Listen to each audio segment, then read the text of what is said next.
Assalamualaikum warahmatullahi wabarakatuh. Waalaikumsalam warahmatullahi wabarakatuh.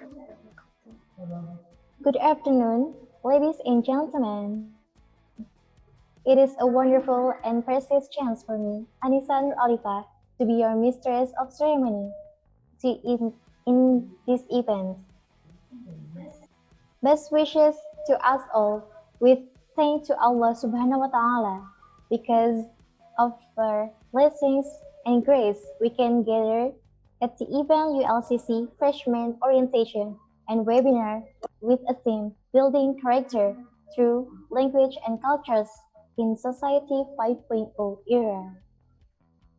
Previously, I would like to say welcome to all participants who have rejoined to this event and welcome to the Honorable Miss Shirley Anavita Rahmi as the speaker in this event and the Honorable all of webinar participants. Ladies and gentlemen, it's time to move to the next agenda, namely delivery of the second material. But before we continue, I want to remind to all participants to fill in the present link that we will send in Telegram group. Now, let me invite our moderator, Hilman Azizi, to deliver the CV of the speakers. To our brother, Hilman Azizi, time is yours.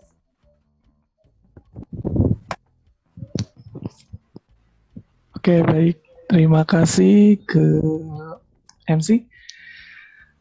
Oke, teman-teman, Assalamualaikum warahmatullahi wabarakatuh.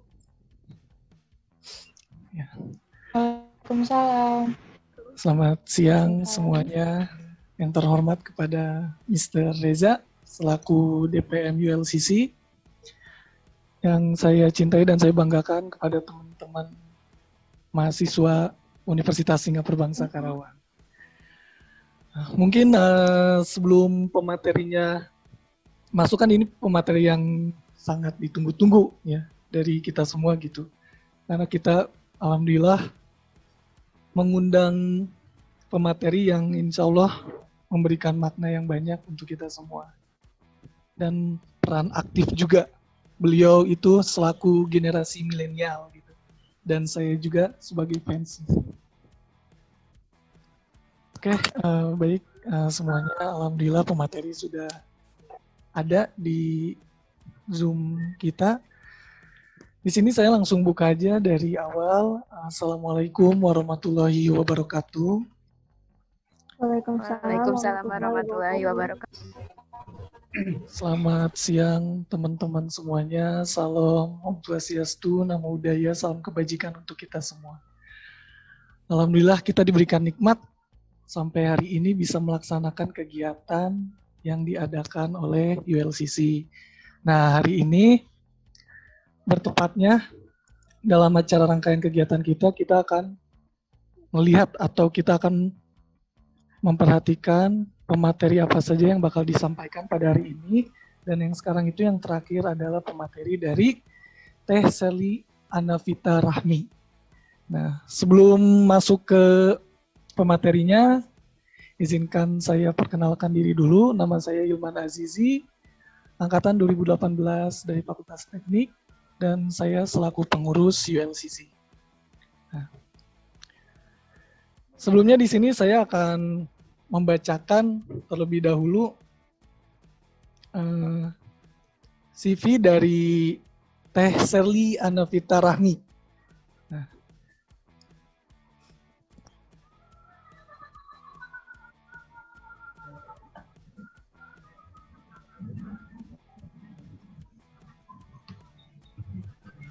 oke. Beliau merupakan dosen paruh waktu sekaligus pengusaha. Nah, jenjang pendidikan beliau adalah Master of Social Investment tahun 2016 sampai 2018 di Fakultas Hukum dan Bisnis di Australia. Dan beliau juga mengenyam pendidikan di Bachelor of Social Science tahun 2010 sampai 2014, jurusan Hubungan Internasional Universitas Paramadina Jakarta, Indonesia. Nah, pengalaman beliau dalam berorganisasi, dan ini pun hampir sama dengan pengalaman saya ketika waktu di SMA. Beliau merupakan Wakil Ketua Dewan Kerja Nasional Pramuka tahun 2013 sampai 2014, dan beliau merupakan Wakil Ketua OSIS SMP Yapena di Aceh, dan Wakil Ketua OSIS SMA Yapena di Aceh pada tahun 2008 sampai 2009. Nah, sekarang kita ke penghargaan apa saja yang telah diraih oleh Teh Sherly ini, dan kebetulan saya juga sebagai pengamat Instagram beliau, dan beliau tidak usah diragukan kembali karena emang pencapaian beliau itu sangat luar biasa dalam hal prestasi. Yang pertama merupakan juara karya tulis terbaik pada Australia Conference for International Development di Australia 2017, berarti ketika beliau mengenyam pendidikan di Australia. Dan juara 1 kompetisi menulis esai nasional diselenggarakan oleh DPR Republik Indonesia tahun 2015. Dan beliau pun menyandang penghargaan sebagai juara 2 IM President Leadership Academy Program by IM Presiden Institut bekerja sama dengan Berita 1 TV Indonesia 2013 dan lain-lainnya. Nah, kalau misalkan teman-teman pernah lihat Teh Sherly gitu di TV, mungkin nggak asing lagi gitu, pada tahun 2012 kan itu ada yang pernah melaksanakan yang namanya di TV itu Dai Muda Pilihan. Nah, alhamdulillah beliau juga finalis Dai Muda Pilihan ANTV 2012 dan finalis Pildacil Pemilihan Dai Cilik LATIVI 2004 dan sekaligus host MNC Muslim 2013-2014. Dan pengalaman beliau ketika di luar negeri ini juga sangat banyak. Yang pertama ini adalah penerima Australia World Scholarship Indonesia Australia pada tahun 2016 sampai 2018 dan delegasi terbaik Asia World Model United National South Korea 2018. Dan beliau juga yang saya tahu gitu ya, karena saya aktivis pengamat beliau juga, beliau merupakan aktivis generasi milenial gitu. Jadi aktivis di zaman generasi milenial seperti kita ini. Beliau merupakan sosok orang atau sosok role model yang bisa kita contohkan dalam kegiatan kita dalam melaksanakan perkuliahan sebagai mahasiswa. Nah, mungkin itu CV yang saya paparkan dari Teh Sherly Anavita Rahmi. Dan bagi teman-teman semua yang mengamati pemateri ini, silakan fokus dan amati bareng-bareng, tulis hal-hal poin-poin yang penting, dan kalau misalkan ada yang nggak dimengerti atau nanti ada hal yang dipertanyakan, nanti bakal ada yang namanya sesi diskusi bersama Teh Sherly. Mungkin dari saya selaku moderator untuk pembukaan seperti itu, kurang lebihnya mohon maaf. Saya kembalikan kepada pemateri Teh Sherly Anavita Rahmi.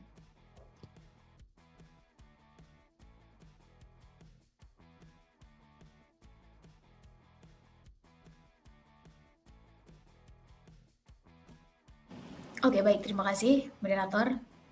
Assalamualaikum warahmatullahi wabarakatuh, teman-teman. Waalaikumsalam warahmatullahi wabarakatuh. Selamat siang dan salam sejahtera untuk kita semua. Sherly senang sekali bisa ikut hadir dalam kegiatan bersama teman-teman ULCC Freshman Orientation. Terima kasih atas kesempatan ini, teman-teman. Izinkan saya menyampaikan salam hormat Sherly kepada Ketua ULCC, kiranya beserta seluruh jajaran, kiranya semuanya di sini berhadir jajarannya.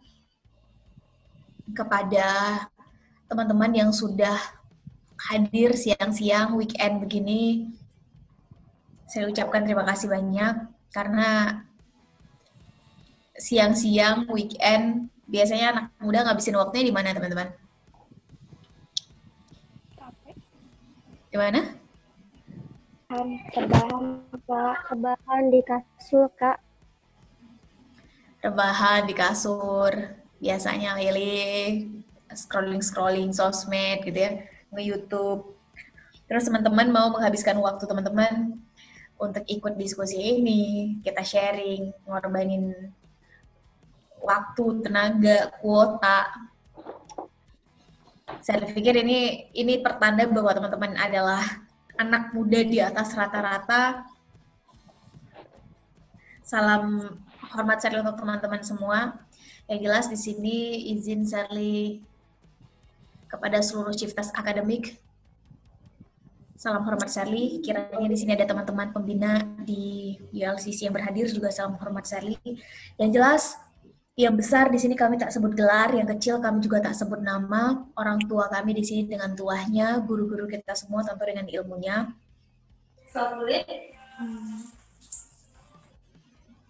Kiranya ada ustaz-ustazah yang berhadir juga dengan berkalamullah dan berkitabullahnya, tapi yang jelas anak muda pasti dengan semangatnya. Semoga meskipun siang-siang nih teman-teman, kita semua masih semangat, dan saya nggak tahu ini, saya cek kegiatannya dari tadi pagi kayaknya ya. Iya, Teh. Iya, Dimulai dari jam Ya. 9. Kegiatannya dari pagi, meskipun ini udah masuk siang, tapi semoga semangatnya akan terus pagi. Teman-teman, ini menarik karena di dalam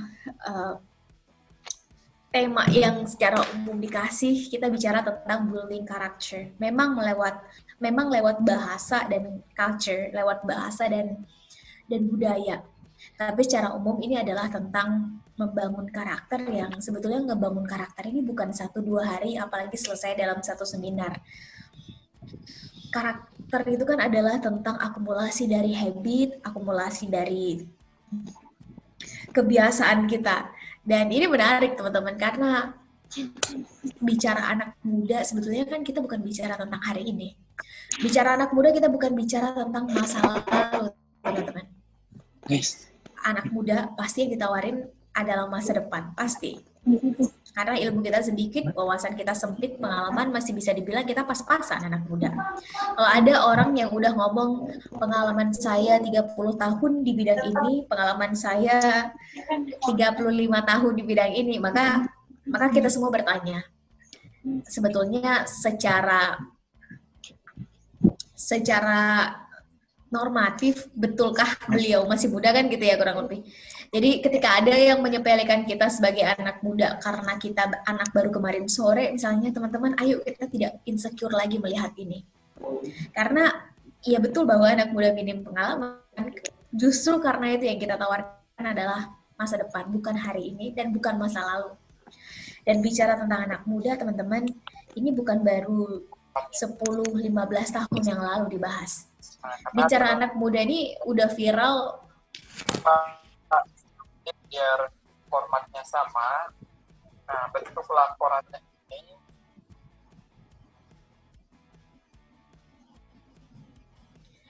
bicara anak muda ini udah viral dari 1400 tahun yang lalu. Kalau dari barat kita mengenal istilah the youth of today are leaders of tomorrow. Kalau dari timur kita mengenal istilah yang sangat masyhur, syubhanul yaum rijalukat, rijalul yaum imarukat. Artinya kurang lebih sama teman-teman, bahwa pemuda hari ini adalah pemimpin di masa depan. Teman-teman jangan mau kita balikkan kalimat yang dalam dari indah tadi, menjadi pemuda hari ini adalah pecundang di masa depan. Kenapa pecundang? Karena kita nggak melakukan apa-apa, kita tidak menetapkan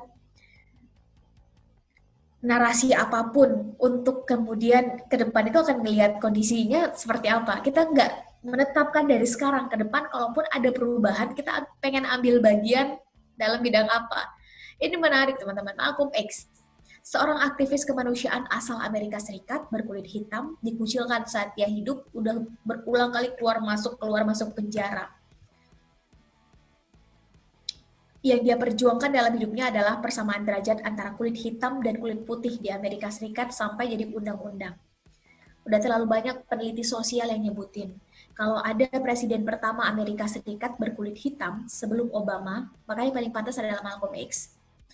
Teman-teman, Malcolm X pernah bilang, the future belongs to those who prepare for it today. Masa depan adalah milik mereka yang mau mempersiapkan hari ini. dan bicara tentang persiapan, bicara tentang masa depan, maka kita sudah nggak bahas lagi nih kita laki-laki atau perempuan, kita lahir dan berproses di desa atau di kota, kita udah nggak bahas lagi. Kita berasal dari kondisi sosial dan ekonomi keluarga seperti apa. Kita sedang tidak membahas kita lahir ke dunia ini dari rahim perempuan mana. Kita udah nggak bahas itu lagi, teman-teman. Bicara tentang masa depan, maka kita anak muda, selama berani bekerja keras dan bekerja cerdas, mengisi masa-masa persiapan ini, maka kita semua punya kesempatan yang sama untuk melihat masa depan. Pertanyaannya adalah, persiapan apa yang udah kita buat dari sekarang? Betul nggak? Dan menariknya, kesempatan itu lebih senang datang kepada mereka yang bersiap, teman-teman. Kesempatan itu lebih senang hinggap kepada mereka yang duluan melakukan persiapan. Dalam mengisi masa-masa persiapan ini, sebetulnya kita, anak muda ini, cuma dibedain tipikalnya jadi 4. Pertama adalah tipe manusia yang pesimis. Teman-teman tanyain aja satu pertanyaan pada manusia jenis ini tentang masa depan, maka manusia pesimis akan selalu menjawab dengan awalan ah. Teman-teman, 10-15 tahun ke depan pengen ngelihat diri sendiri kayak gimana? Maka orang pesimis akan menjawab, Teh Sherly, tuh mereka aja lah. Mereka yang pintar-pintar, mereka yang rajin-rajin, mereka yang dekat dengan akses informasi, mereka aja yang duluan berpikir ke arah sana teh. Terus kalau kita gimana, teman-teman? Kita nih apalah, cuma serpihan rengginang. Teman-teman, pengen ngelihat nanti diri sendiri 3-4 tahun ke depan saat toga dipindah, alma mater dilepas, status mahasiswa udah nggak ada lagi, pengen ngelihat diri sendiri udah punya karya seperti apa. Itu mereka aja lah, mereka yang dekat dengan akses kekuasaan, mereka yang dekat dengan akses finansial, mereka duluan aja berpikir ke arah sana. Terus kalau kita gimana? Kita nih apalah, cuma remukan Astor.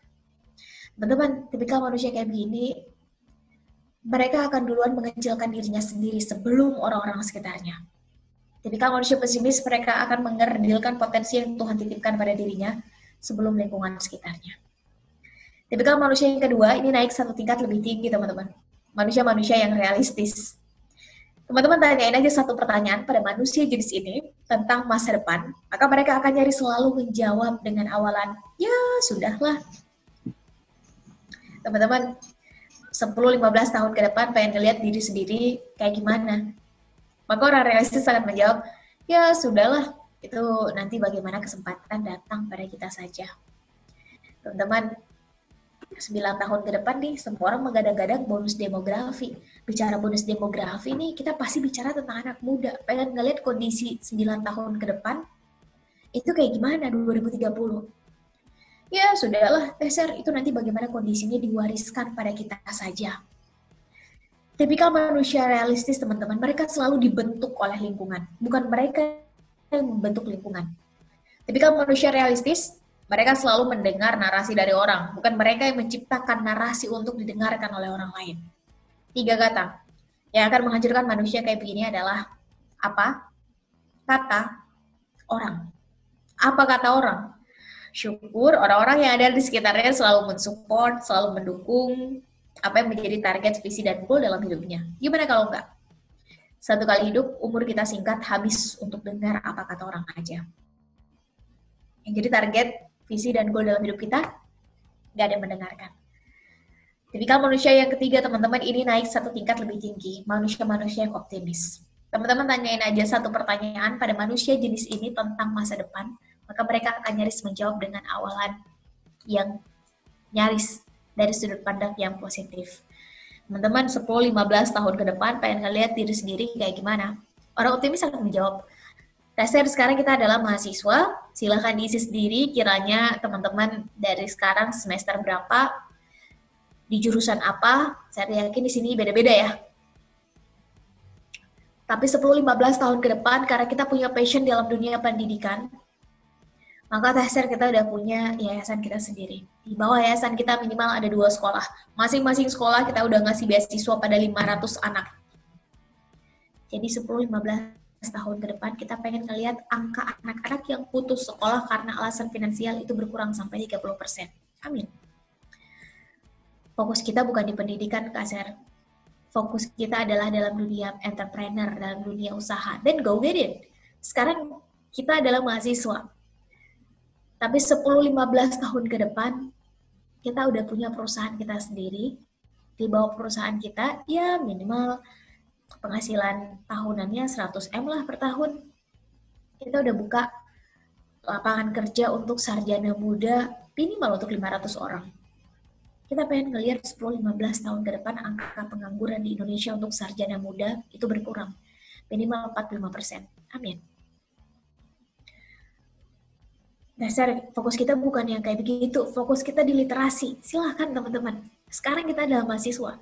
Tapi 10-15 tahun ke depan, kita udah punya komunitas yang bisa menggerakkan teman-teman muda di seluruh Indonesia untuk mulai bisa merangkul teman-teman di umur 5, 6, 7 tahun, mengajarkan mereka khususnya di wilayah 3T untuk bisa membaca dan menulis. Jadi kita pengen lihat 15 tahun ke depan, anak umur 7 tahun di Indonesia itu 0% yang buta huruf. Amin. Teman-teman, tipikal manusia optimis. Ketika ada 1000 orang mengatakan that's impossible, itu tidak mungkin. Mereka akan jadi orang pertama yang akan mengatakan I'm gonna prove it, saya akan buktikan. Ketika orang-orang di sekitarnya menertawakan, menyepelekan apa yang menjadi target dan cita-citanya, mereka akan jadi orang pertama yang duluan memvisualisasikan apa yang akan terjadi ke depan. Di tangan manusia-manusia optimis, teman-teman, realitas sosial itu diciptakan, bukan lagi ditunggu. Di tangan manusia-manusia optimis, momentum itu dibuat, teman-teman, bukan lagi dinanti. Ayo kita buktikan. Gimana 10 tahun yang lalu, anak muda ada sekitar 10-13 orang punya ide, punya gagasan untuk mengonlinekan transportasi di Indonesia. Apakah ditertawakan? Ditertawakan, dikucilkan. 10 tahun kemudian, sekarang menjadi sebuah realitas sosial baru yang kita semua terpaksa dan harus dipaksa masuk ke dalamnya. Betul nggak? Coba cek di gadget teman-teman, siapa yang nggak punya aplikasinya. Jadi izin nggak nyebut merek di sini. 10 tahun yang lalu, ketika ada anak muda 6-8 di Indonesia punya ide, punya gagasan untuk mengonlinekan toko-toko se-Indonesia. Apakah ditertawakan? Yes. Di tengah kebanyakan mayoritas anak muda mencari kerja, mereka membuka lapangan kerja. Tapi ditertawakan oleh kebanyakan orang.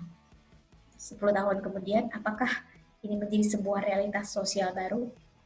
Yes. Jelas. Sekarang kita mau pesan barang, tinggal 1 kali klik, selesaikan pembayaran, udah. Barang langsung diantar tempat datang ke rumah kita, betul ya? Teman-teman, sesuatu yang dianggap nggak mungkin oleh kebanyakan orang, di tangan manusia-manusia optimis ini bisa jadi mungkin. Dan tipikal manusia yang keempat ini naik 1 tingkat lebih tinggi, teman-teman. Manusia-manusia yang progresif. Kadang-kadang hidup kita ini terbentur dengan yang namanya aturan, betul nggak? Sebagai mahasiswa nih, kita punya namanya aturan kampus, aturan universitas. Betul ya? Nanti ketika udah lulus, mungkin sebagian dari kita ada yang bekerja, mungkin ada yang membuka lapangan kerja. Kalau kita bekerja dulu, ada yang namanya aturan perusahaan, aturan institusi tempat kita bekerja. Sebagai warga negara, kita punya aturan negara, teman-teman. Apalagi kita negara hukum. Sebagai makhluk ilahi, apapun agamanya, kita punya aturan ilahi, aturan Tuhan. Sebagai makhluk sosial, kita punya aturan sosial, norma-norma sosial. Kita manusia hidup penuh dengan aturan, teman-teman. Itu yang membuat kita terus berada on the track. Mereka yang progresif, bagaimanapun kondisi menghimpit, situasi menjepit, mereka akan terus keep going, keep moving. Gak bisa pakai cara A, pakai cara B. Gak bisa pakai cara B, pakai cara C. Gak bisa pakai cara C, masih ada 24 cara lain sampai huruf Z. Selalu ada ide-ide yang kreatif, inovatif, tapi tetap solutif di tangan manusia-manusia yang progresif. Dan hanya akan ada 2 hal yang terjadi pada manusia jenis ini. 1 perubahan, 2 pembaharuan. Teman-teman, gak ada alasan anak muda bersikap realistis. Gak ada sama sekali. Apalagi pesimis, gak ada dalam kamus hidup anak muda. Satu-satunya tangga yang pantas bagi anak muda, itu adalah tangga ketiga. Optimis. Pelan-pelan kita mengupgrade diri menjadi manusia-manusia yang progresif. Pertanyaannya adalah selama ini, zona nyaman kita ada di mana? Bener gak? Selama ini orang-orang di sekitar kita ngebiasain kita untuk berpikir, bertindak, mengambil kesimpulan, mengambil keputusan, itu di tangga yang mana? Ini menarik teman-teman, karena zaman berubah, waktu berganti, teknologi hadir. Mereka yang bisa berdamai dengan ini, mereka akan ikut dalam pusaran akselerasi. Mereka yang nggak bisa berdamai dengan ini, udah siap-siap aja, mereka akan diam di tempat, pelan-pelan mundur ke belakang. Mantan Presiden Amerika juga pernah bilang, when people stop changing, they are dying. Ketika manusia berhenti berubah, mereka akan mati. Mereka akan diam di tempat, pelan-pelan mundur ke belakang. Pertanyaannya, apa yang ngebuat kita semua yang hadir di sini nih berbeda?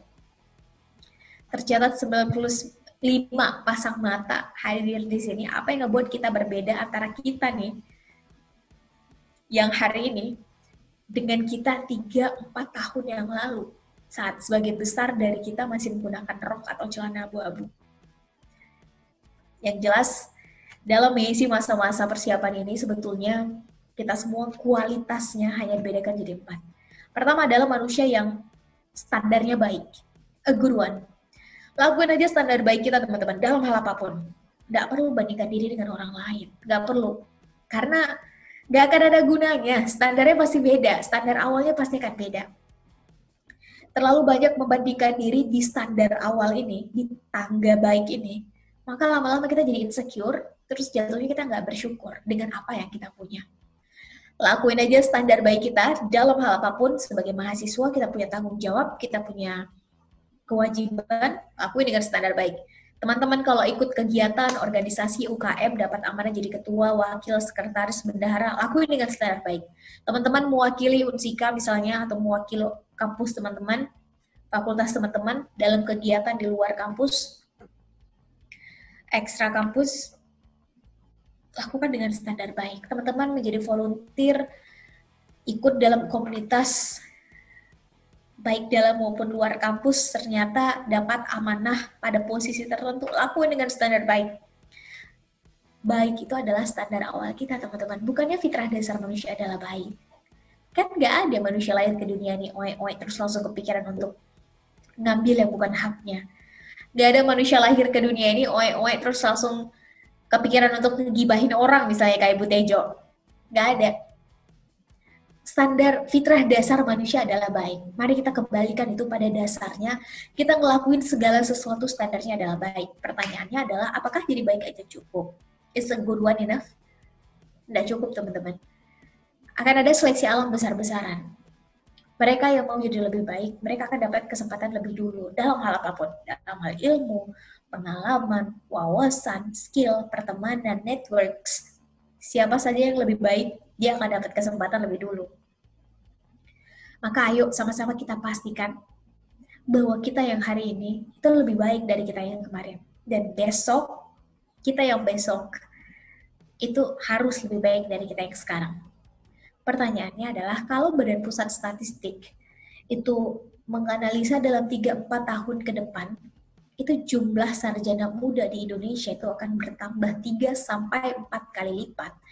Maka berarti, kalau sekarang nih, jumlah mahasiswa baru di seluruh perguruan tinggi di Indonesia masih tercatat ratusan ribu, maka teman-teman bayangkan, di zaman teman-teman lulus nanti akan ada jutaan sarjana muda di Indonesia. Dari Sabang sampai Merauke, dari Miangas sampai Pulau Rote. Yang saat ini, detik ini tetap melakukan hal yang sama dengan kita. Berusaha menurunkan ego, mencari jati diri, menemukan passion, mengasah skill. Pertanyaannya, so what makes us different? Apa yang membuat kita berbeda dan merasa punya kesempatan lebih? Yang jelas, dalam mengisi masa-masa persiapan ini, pastikan bahwa kita bukan manusia dan anak muda yang cepat puas dengan siapa kita sekarang. Jangan merasa cepat puas, teman-teman. Terus belajar. Karena sekali kita merasa puas, sekali kita merasa cukup di masa-masa muda sekarang, maka disitulah letak berhentinya kita belajar. Dan bukankah manusia ini selama nafas masih di kandung badan, maka sejauh itu pula tanggung jawab belajar masih ada di pundak kita. Pertanyaan selanjutnya adalah, apakah jadi lebih baik aja cukup, teman-teman? Apakah is a better one enough? Apakah jadi lebih baik aja cukup? That's not enough. Nggak cukup, teman-teman. Dunia ini makin borderless, makin tanpa batas. Bener ya? Kita nih sekarang satu kali klik itu bisa nyebarin informasi dan dapetin informasi sepersekian detik. Kita satu kali klik sekarang, itu bisa tahu perkembangan anak muda seumuran kita, bukan hanya di belahan Indonesia lain, tapi di dunia di belahan dunia lain. Di Eropa, di Amerika, di Jepang, di Cina, di Timur Tengah, di selatan dunia, di Australia, di New Zealand, saat ini, detik ini, dengan satu kali klik, jarak, ruang, dan waktu jadi makin gak ada arti. Kalau zaman orang tua kita dulu, mereka kesulitan mencari informasi, di zaman kita mabok dengan informasi, betul nggak? Betul. Maka pastikan kita dari dimanapun latar belakang kita, profesionalisme kita bekerja di mana, dalam bidang apa, passion, hobi, skill kita berbeda, tidak ada masalah. Justru itu kesempatan kita untuk bisa saling sulam tambal, teman-teman. Berbeda dalam hal ini tidak ada masalah, justru itu kesempatan kita untuk bisa saling kolaborasi. Dan era society itu adalah 3 kuncinya, 5.0 itu. 1 konektivitas, 2 kolaborasi, 3 kecepatan. Siapa saja yang bisa melakukan 3 hal itu, mereka akan keluar jadi pemenang di era 5.0. Dalam hal ini, mari sama-sama kita pastikan, dari manapun kita berangkat, dari manapun latar belakang keilmuan, passion, hobi kita, yang senang dalam hal pendidikan, yang senang dalam hal entrepreneur, yang senang dalam hal politik, ke depan budaya, yang senang concernnya dalam bidang bahasa, then go with it, nggak ada masalah teman-teman. Tapi pastikan kita adalah yang terbaik di bidang kita. Jangan mau jadi kualitas mediocre, rata-rata. Mereka yang kualitasnya rata-rata, maju salah, mundur juga salah. Pastikan kita ke depan menargetkan bahwa dari manapun bidang kita, tapi kita adalah yang terbaik di bidang kita. Be the best version of us. Penting bagi kita untuk memastikan kita menjadi terbaik versinya kita, teman-teman. Karena kalau kita ngikutin versi terbaiknya orang, sama dengan kita memenuhi ekspektasi sosial terhadap kita. Dan untuk menjadi the best version of us, penting bagi kita untuk memastikan tadi versi baiknya kita, bukan versi baiknya orang lain. Versi baiknya kita, jadi kalaupun terbaik, itu terbaik versi kita. Gak ada gunanya kita terus menghidupi visi dan target orang lain melihat sebetulnya apa value dan visi yang kita perjuangkan. Pertanyaan selanjutnya adalah, apakah jadi terbaik aja cukup? Is the best one enough? Apakah jadi terbaik aja cukup di tengah kondisi kayak begini? Dalam kesempatan baik ini, saya ingin mengajak kita semua sekaligus mengingatkan ke diri saya sendiri, ayo kita naik 1 tingkat lebih tinggi. Be an excellent one. Yang sempurna di bidangnya. Sempurna bukan tanpa cacat, teman-teman. Karena nggak ada manusia yang nggak ada salah, nggak ada garing yang nggak retak. Kita semua pasti punya khilaf. Bener ya? Jadi sempurna di bidangnya adalah dia yang terbaik di bidangnya. Ini bukan hanya untuk dirinya sendiri, tapi mampu mengajak kawan-kawan sekitarnya untuk sama-sama menjadi lebih baik. Terbaik di bidangnya ini bukan hanya untuk dirinya sendiri, tapi mampu ngasih kebaikan, kepositifan, keinspiratifan untuk orang-orang sekitarnya. Karena pada akhirnya dunia bukan hanya mencatat orang yang paling kaya, teman-teman. Dunia bukan hanya mencatat orang yang parasnya paling ganteng, wajahnya paling cantik. Ini akan lekang semua dimakan waktu. Dunia juga mencatat manusia yang kehadirannya itu bisa ngasih impact, manfaat untuk orang-orang sekitarnya. Dan lebih senang mencatat manusia kayak begini. Ayo kita coba cek.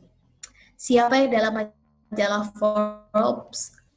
Forbes itu tercatat karyanya di abad ke-20 dan 21 paling banyak digunakan oleh manusia yang hidup di 2 abad itu. Abad 20 dan abad 21. Mungkin teman-teman masih ingat penemu Microsoft, Bill Gates. Kita nggak usah bahas kekayaan Bill Gates, teman-teman. Majalah Forbes sudah selesai ngebahasnya. Bill Gates dianggap terbaik di bidangnya? Yes. Is that enough? That's not enough. Dan cukup, teman-teman. Dia punya namanya Bill Gates Foundation. Dan itu dia bisa lebih banyak orang, bukan hanya di Amerika, di seluruh dunia.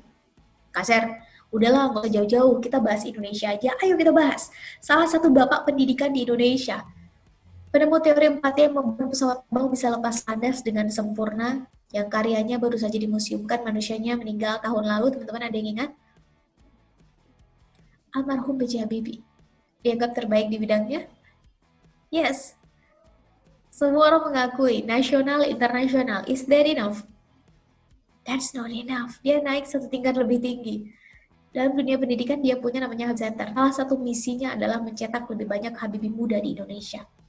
Teman-teman, jangan mau jadi generasi yang eksklusif.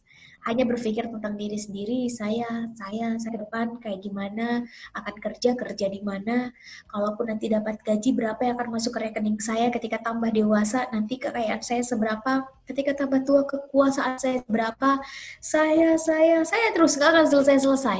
Dunia ini terlalu luas teman-teman untuk kita kecilkan dengan masalah kita sendiri. Dunia ini terlalu lebar untuk kita kerdilkan dengan masalah yang kita sendiri yang membuatnya. Ayo, kita ganti kata saya menjadi kata kita.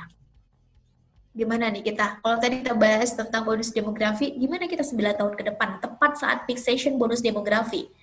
Bicara bonus demografi, kita pasti bicara tentang anak muda. Coba cek, umur teman-teman sekarang tambah 9 tahun. Maka bonus demografi itu pasti ngebahas tentang teman-teman. Pasti. Pertanyaannya adalah, kalau memang itu ngebahas tentang anak muda, maka ibaratnya ombak, kita yang dimainkan oleh ombak atau kita yang memainkan ombak? Kita sekedar jadi pasar atau kita produsennya? Kita sekedar jadi penonton atau kita pemainnya?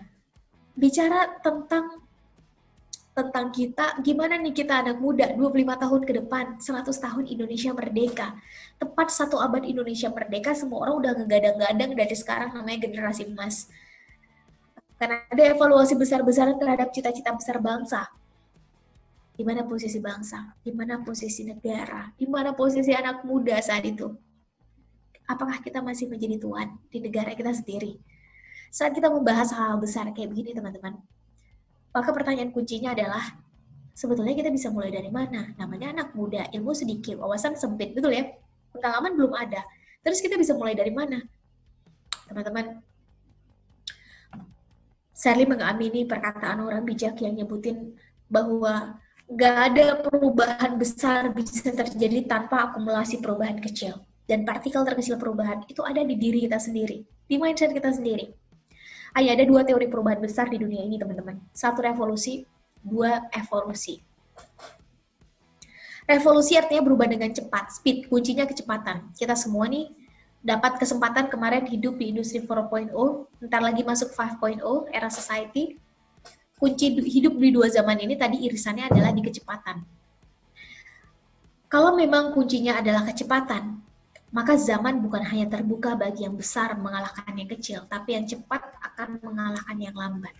Dan dalam hal ini, ayo segera kita temukan apa yang kita takutkan. Bob Sadino bilang dalam bukunya ada 5 hal yang paling ditakutkan oleh anak muda. Nomor 1-nya adalah kegagalan. Kalau memang kegagalan adalah yang paling kita takutkan, maka ayo segera kita habiskan jatah gagal kita saat muda. Punya jatah gagal berapa? 10, 15, 25, 30. Habiskan semuanya saat muda. Gagal sekali, kita tahu ke depan masih ada 9. Gagal lagi, kita tahu ke depan masih ada 8. Gagal lagi 7. Gagal lagi 6, 5, 4, 3, 2, 1. Habiskan semua jatah gagal kita saat muda, teman-teman. Jadi kita nggak punya alasan ke depan nggak sukses, karena semua jatah gagal udah kita habisin saat muda. Apalagi? Kasir, kita takut bicara di depan umum. Besok, temuin kelasnya, cari gurunya, cari mentornya, mulai pelajari. Setiap ada kegiatan dan agenda di organisasi, di lingkungan teman-teman, ambil bagian, lekatkan diri dengan amanah. Jadi MC, jadi moderator, mulai cicil dari sekarang. Kasir, kita pengen jadi pengusaha tapi nggak paham digital marketing. Besok, cari kelasnya, temukan mentornya di situ, mulai dari sekarang. Kasir, kita takut berenang. Besok cari kolam renangnya, temukan gurunya di situ, mulai pelajari. Apa yang kita takutkan, teman-teman? Datangi, pelajari, taklukkan apa yang kita takutkan. Bukan malah dijauhi. Makin kita jauhi, ini gapnya makin besar dan gak akan pernah selesai. Apa yang selama ini kita takutkan, ayo kita datangi, pelajari, taklukkan apa yang kita takutkan. Secara risiko, jelas lebih besar, tapi secara efektivitas waktu, ini jauh lebih tinggi, jauh lebih cepat. Dan ada rahasia besar pada waktu. Kalau di barat dibilang time is money, waktu adalah uang. Kalau di timur dibilang waktu adalah pedang. Siapa aja anak muda yang bisa mengisi waktu ini dengan produktivitas, maka siap-siap, mereka duluan yang akan keluar sebagai pemenang. Kasir kayaknya kurang cocok deh pakai cara yang kayak begitu. Kita orang-orang yang senang berproses, Kasir. Then go get it. Pakai cara yang kedua. Evolusi, berubah, tapi pelan-pelan. Butuh waktu, butuh proses, butuh kesabaran. Dan proses evolusi ini hanya orang yang punya kecerdasan paling tinggi pada manusia yang bisa keluar sebagai pemenang, teman-teman. Kecerdasan paling tinggi pada manusia adalah kecerdasan daya tahan, daya juang. Atau bahasa Indonesianya konsisten, saya izin menggunakan kiranya kalau dalam agama Islam disebut istiqomah. Memutuskan berubah, memutuskan berhijrah, itu gampang, teman-teman. Yang sulit apanya? Konsistennya. Benar nggak? Dan dalam hal ini Harvard University Psychological Center juga nyebutin kecerdasan paling tinggi pada manusia adalah adversity quotient, kecerdasan daya tahan, persistence, endurance, daya tahan kita memperjuangkan sesuatu yang kita putuskan dengan penuh kesadaran selama standarnya 2. Baik dan benar, harus sampai benar, karena baik belum tentu benar, benar udah pasti baik. Dan dalam hal ini, Sally senang betul dengan satu quotation yang Sally baca saat umur 14 tahun, berhasil mengubah pola pikir Sally tentang berubah secara pelan-pelan dan akhirnya ngebentuk karakter. Karena yang namanya karakternya nggak bisa instan, nggak bisa cepat, teman-teman. Ini adalah proses berubah secara pelan-pelan, karakter itu. Perdana Menteri Perempuan pertama Inggris, Margaret Thatcher, pernah bilang begini, "What's your thought, for they become your words. What's your words, for they become your actions. What's your actions, for they become your habits. What's your habits, for they become your character. What's your character, for they become your destiny." In other words, what do you think, you become. Akan kita pikirkan, teman-teman, karena dia akan keluar menjadi ucapan, menjadi kata-kata, menjadi apa yang kita omongin. Alhasil kalau anak zaman sekarang bilang viral. Perhatikan apa yang kita katakan, sampaikan kata-kata kita, karena dia akan keluar menjadi tindakan, action.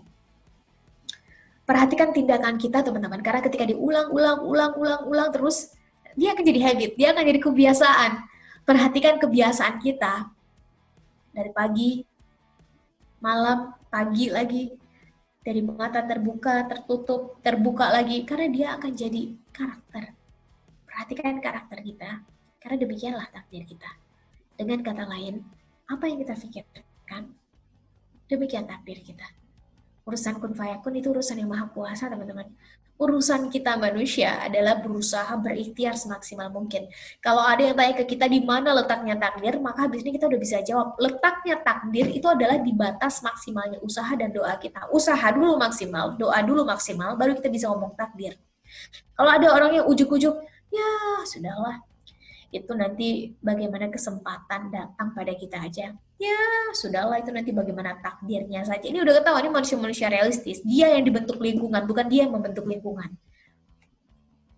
Dan kalau memang ternyata mulainya dari mindset, maka pertanyaannya adalah, selama ini nih kita anak muda, mindset kita di feeding, diberi nutrisi dengan apa? Dikasih makan dengan apa? Bener nggak? We are what we watch, we are what we read, we are what we listen. We are what we discuss. Kita apa yang kita lihat, tonton, dengar, baca, dengan siapa kita berdiskusi.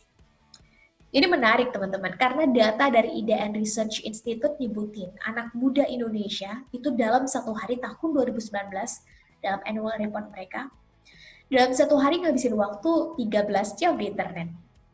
Teman-teman punya waktu 13 jam di internet, kira-kira ngapain?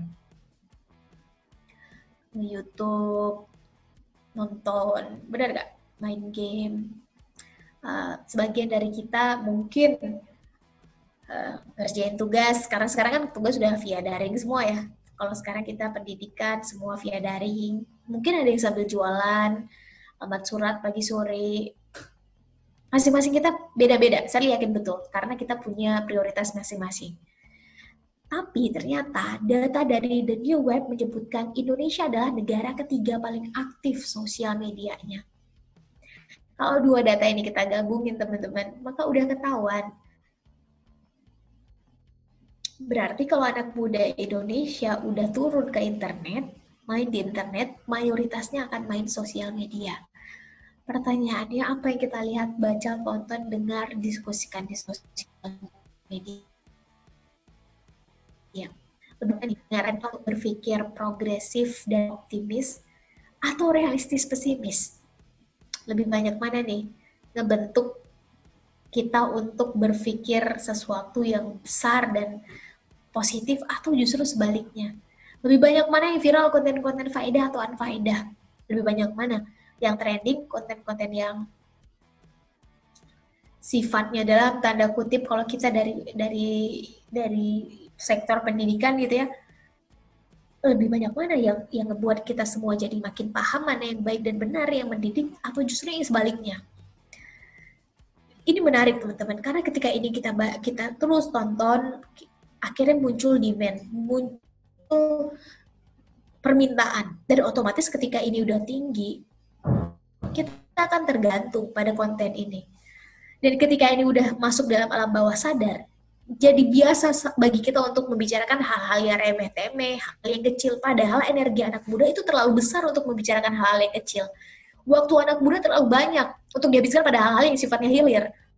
Curiosity, keingin-tahuan anak muda, itu terlalu besar untuk hanya disalurkan pada hal-hal yang dalam tanda kutip merusak gitu. Cukup teman-teman. Hasan al-Banna juga bilang, filsuf dari Timur Tengah bilang, nggak mungkin ada perubahan besar terjadi di dunia ini tanpa di belakangnya ada langkah anak muda. Dan sejarah sudah mencatat itu. Kita bisa lihat kalau dari zaman dulu, kita bisa lihat gimana kota peradaban yang disebut-sebut sebagai Konstantinopel itu ditaklukkan oleh anak muda. Bener nggak? Muhammad Al-Fatih saat itu usianya masih 21 tahun. Dan pakai cara yang jelas di atas rata-rata. Kasar, gak usah jauh-jauh bahasnya Indonesia. Ayo, Indonesia merdeka 1945. Apakah anak muda di belakangnya? Jelas. Muhammad Hatta saat itu masih jadi mahasiswa teman-teman meskipun di Belanda. Soekarno juga saat itu usianya masih muda. Yang proses pengasingan keduanya saat itu, Soekarno juga saat itu diinisiasi oleh anak muda. 98 terjadi perubahan besar di Indonesia. Apakah anak muda di belakangnya? Yes, jelas. Bahkan mahasiswa jadi elemen paling penting. 2008 terjadi krisis. Apakah anak muda di belakangnya? Yes. 20 krisis multidimensional. Apakah anak muda juga yang akan keluar sebagai pemenang? Kita lihat. Yang jelas kalau ada kelompok umur yang paling siap sebetulnya keluar jadi pemenang dari krisis multidimensional tahun 2020 sebagai impact dari COVID-19, jawabannya adalah anak muda.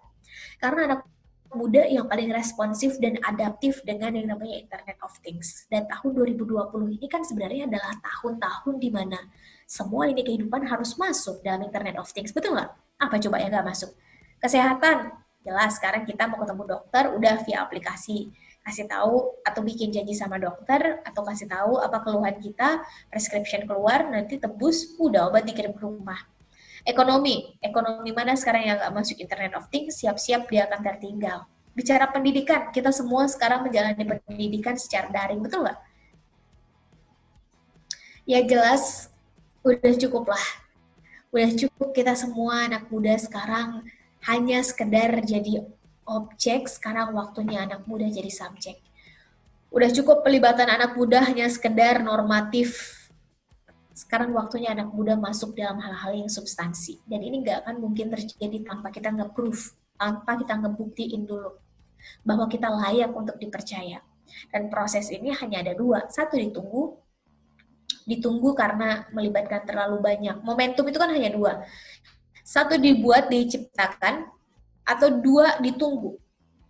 Dan ranahnya anak muda ini adalah membuat, menciptakan. Karena kredonya anak muda adalah create, bukan lagi waiting.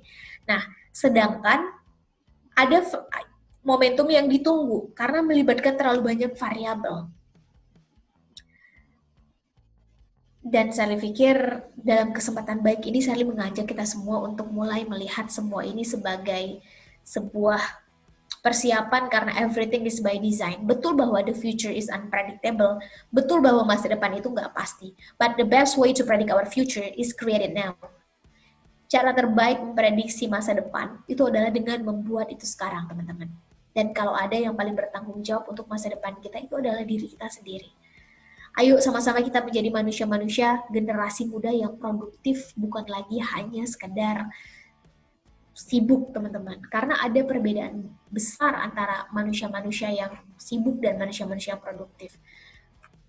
Apalagi di tengah kondisi pandemi kayak begini, udah cukup lah. Ayo kita jadi manusia yang produktif, bukan lagi manusia yang sibuk. Jangan lagi ulangi kesalahan Sherly. Sherly ini adalah manusia yang sibuk di tahun pertama kuliah. Sherly harus akui Sherly manusia yang sibuk karena bisa ikut UKM sampai 5+1 ekstra kampus. Teman-teman bayangin paginya Sherly kuliah, terus selanjutnya Sherly rapat, terus lanjut kuliah lagi, terus nanti ikut organisasi eksternal kampus, terus balik ke kampus, nanti kuliah lagi sorenya, malam udah latihan UKM, nanti 10.30 baru pulang ke asrama, karena dulu Sherly tinggal di asrama. Terus kayak begitu 1 tahun, sampai akhirnya ada satu mentor yang ngingetin, Sher, udah cukup, kamu itu namanya sibuk, bukan produktif. Sebagai anak muda, Sherly nggak terima dong dibilang sibuk. Di tengah kawan-kawan yang lain rebahan, di tengah kawan-kawan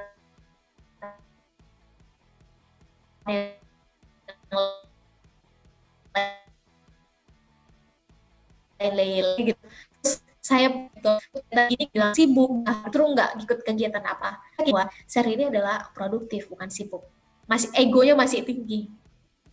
Kemudian mentor ngingetin, Sher, coba deh kamu jawab 4 pertanyaan ini. Kalau kamu bisa jawab, tandanya kamu manusia produktif dan saya akan jadi orang pertama yang akan mendukung semua aktivitasmu. Tapi kalau kamu nggak bisa jawab, tandanya akui kalau kamu adalah manusia sibuk dan hold on, tahan dulu, segera jawab 4 pertanyaan ini dan baru lanjutkan lagi kegiatannya. Segera jawab 4 pertanyaan ini teman-teman dan the rest will be productivity. Sisanya akan produktif. Bukan lagi sibuk. Orang yang produktif itu di-drive oleh satu goal semua aktivitasnya. Orang sibuk itu semua dikerjain. Orang ngomongin A, dia juga ngomongin A. Besok orang viralnya B, dia juga akan ikut. Sama-sama terlihat beraktivitas, sama-sama kelihatan berkegiatan. Tapi tunggu 4-5 tahun kemudian. Jelas, orang produktif sangat terukur apa yang dikejar, apa yang dicapai, dan sangat terukur impact-nya. Dan untuk membedakan antara orang produktif dan orang sibuk, maka jawab 4 pertanyaan ini. Pertama adalah siapa kita di masa depan, teman-teman. Kita nih siapa di masa depan? Masa depan 5 menit ke depan juga masa depan, teman-teman. 10 menit ke depan juga masa depan namanya. Segera tentukan waktunya. 5, 10, 15 tahun ke depan, teman-teman ini siapa? Dan gak ada masalah, kita di sini beda-beda. Ada yang pengen jadi pengusaha, ada yang pengen jadi akademisi, ada yang pengen jadi menteri, ada yang pengen, gak ada masalah. Bukankah dari pertama Indonesia Merdeka, slogannya udah Bhinneka Tunggal Ika, berbeda-beda tapi tetap satu. Kenapa sekarang kita disibukkan dengan kebinekaan kita, dengan perbedaan kita, tapi kita lupa dengan satu statement yang di belakangnya yang sebetulnya di situ kuncinya. Penunggal Ika, bersatu. Ayo sama-sama kita lihat persamaannya, dan sekarang adalah waktunya kita punya visi yang sama. Visi untuk sama-sama melihat Indonesia ini menjadi lebih baik ke depannya. Mengenai nanti ada yang jadi pengusaha dalam dunia ekonomi, ada yang nanti fokusnya dalam dunia pendidikan, dalam dunia lebih fokus pada hal bahasa, nggak ada masalah.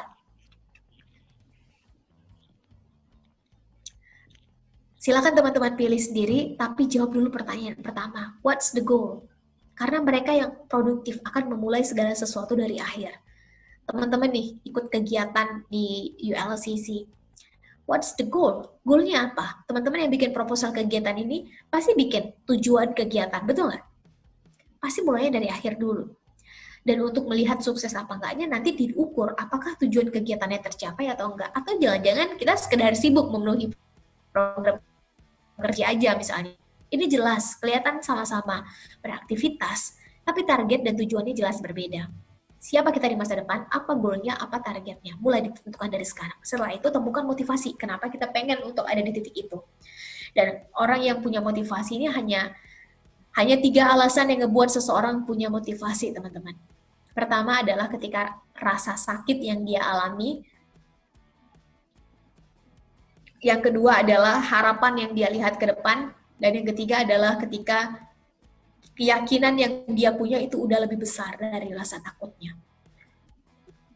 Dan setelah ini terjawab, motivasinya dapat, jawaban kedua, kita ini siapa? Cita tinggi, goal besar, tapi lupa untuk menganalisa siapa dirinya sekarang. Jadi bingung mau pakai jalur yang mana. Akhirnya yang terjadi adalah ngelihat orang kok ya udah sampai sana, kok ya kita masih di sini-sini aja.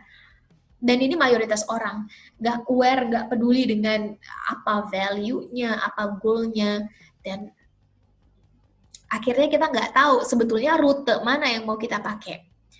Segera jawab pertanyaan ini teman-teman. Siapa kita sekarang? Kelebihan kita apa? Kekurangan kita apa? Opportunity yang masih tersedia apa? Dan ancaman yang akan kita hadapi, tantangannya apa? Analisa SWOT, SWOT, Strength, Weakness, Opportunity, Threat. Ayo segera kita coba cek sebetulnya kelebihan kita apa. Kak Ser, kelebihan kita bahasa, kekurangan kita adalah menulis misalnya. Gak ada masalah. Berarti kita membutuhkan kawan-kawan nanti berkolaborasi dengan kawan-kawan yang kuat secara content writing. Kak Ser, kelebihan kita adalah dalam hal bicara tapi nggak bagus dalam hal time management. Nggak ada masalah. Kita fokus pada kelebihan kita. Cari kawan-kawan nanti yang kuat dalam hal itu. Kayak gini teman-teman, kita akan fokus pada kita ada kita proof. Mereka kenal dengan dirinya sendiri akan bisa mengimprove. Kita nggak mungkin improve sesuatu tahu di mana tangannya. Setelah pertanyaan kedua terjawab, coba pertanyaan ketiga. Bagaimana? Kita punya waktu 10 tahun nih. Terus kita pengen sampai di titik 10 tahun itu misalnya menjadi nasional misalnya. Kita punya waktu 10 tahun, target bulanan jadi target mingguan, mingguan jadi harian. Jadi semuanya terlihat kecil karena everything should be start from small things. Semuanya harus dimulai dari hal yang kecil dulu, teman-teman. Jangan sampai kita aiming-nya tinggi, aiming the highest yang paling tinggi. Terus kita juga membuat step-stepnya besar, akhirnya sekalinya terpleset, langsung jatuhnya juga langsung jatuh besar.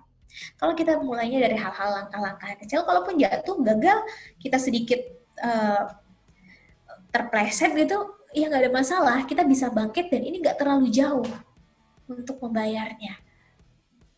Pastikan kita memetakan ini. Target 10 tahun jadi penulis internasional. Mulai. Tahun pertama kita selesai dengan ego sendiri. Tahun kedua kita mulai menemukan komunitas lokal, nemuin satu mentornya. Tahun ketiga kita mulai bikin buku. Tahun keempat kita mulai launching dan mulai roadshow. Minimal ya di daerah kita dulu lah. Setelah mulai terbiasa bicara, mulai masuk ke komunitas nasional, temuin satu mentor. Tahun kelima, tahun keenam, mulai kita roadshow. Fokus roadshow ke seluruh Indonesia, 34 provinsi, minimal 3/4-nya selesai. Sembari kita melatih public speaking kita, sembari kita networks-nya bertambah, sembari akar-akarnya itu makin kuat, tahun ke-7, kita mulai masuk ke komunitas internasional. Tahun ke-8, buku pertama ditranslate ke dalam bahasa Inggris. Tahun ke-9, kita udah punya satu mentor internasional, kita siap roadshow di tingkat internasional. Gak usah jauh-jauh, Asia Tenggara aja dulu, negara-negara ASEAN. Bukankah target kita di tahun ke-10 dan kita di tahun ke-9, itu gapnya semakin dekat dengan mereka yang tidak punya rencana sama sekali. Teman-teman miliki dulu ini sebagai standar minimal kita. Karena kalau enggak, siap-siap orang lain yang akan membuatkannya untuk kita. Dan alhasil, kita menjalani hidup hanya sekedar untuk menyenangi dan memenuhi ekspektasi orang lain. Miliki visi dalam hidup, teman-teman. Karena kalau enggak, pada akhirnya kita harus rela bekerja untuk orang lain, memenuhi visi hidup orang lain. Miliki target dan goal dalam hidup. Karena kalau enggak, kita harus rela dibayar oleh orang lain untuk memenuhi goal dan target mereka. Apakah itu salah, Kak Ser? Ya nggak salah, selama value apa yang diperjuangkan, targetnya sama dengan teman-teman, nggak ada masalah. Tapi gimana kalau ternyata goalnya nggak sama dengan teman-teman? Satu kali hidup, umur kita singkat, habis untuk menghidupin goal dan visi orang. Yang jadi goal dan visi kita, nggak ada yang menghidupkan. Setelah pertanyaan ketiga dijawab, baru menjawab pertanyaan keempat. Dan menurut saya pertanyaan keempatnya adalah pertanyaan pamungkasnya. Yaitu kita ingin meninggalkan apa untuk generasi yang sesudah kita. Karena setiap orang ada masanya, setiap masa ada orangnya, teman-teman. Waktu kita terlalu berharga untuk hanya sekedar dihabiskan bermain-main dan bersenang-senang.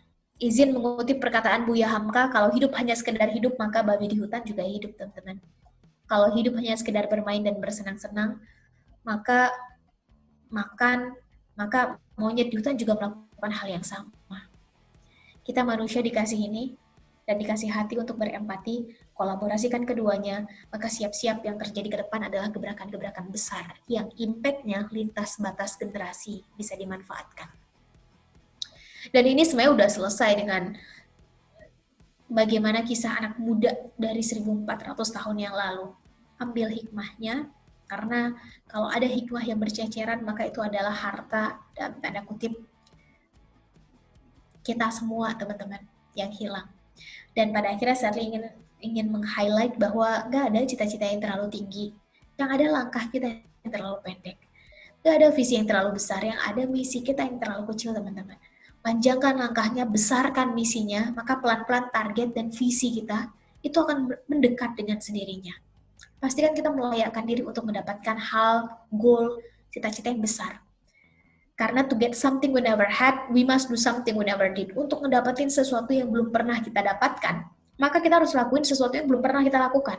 Karena selalu ada cara di atas rata-rata untuk mendapatkan hasil di atas rata-rata juga.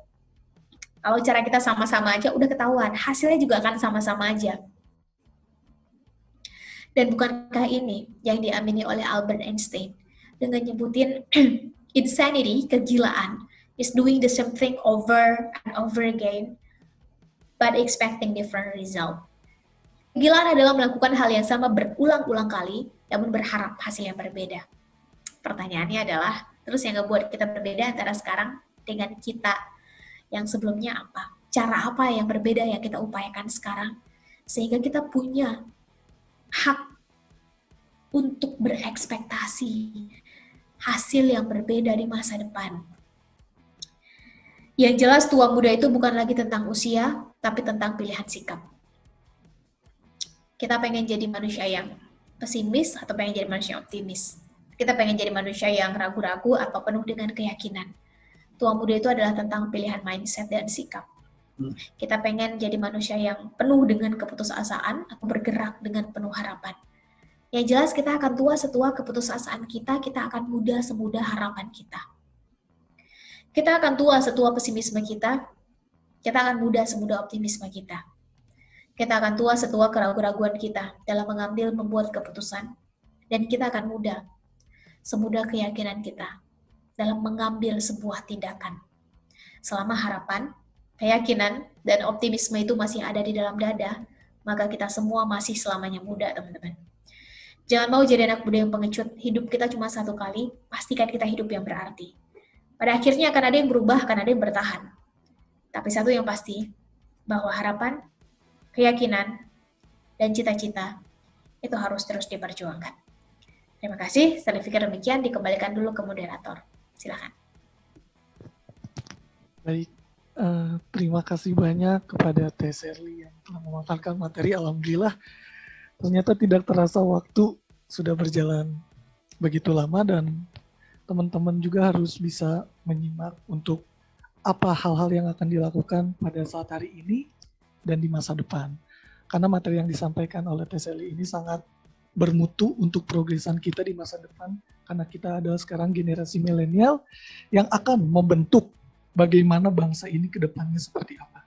Nah, mungkin sekarang ada sesi diskusi untuk kepada teman-teman semua yang ingin bertanya kepada Teh Shirley, apapun itu, silakan dimulai dan dinyalakan. Silakan.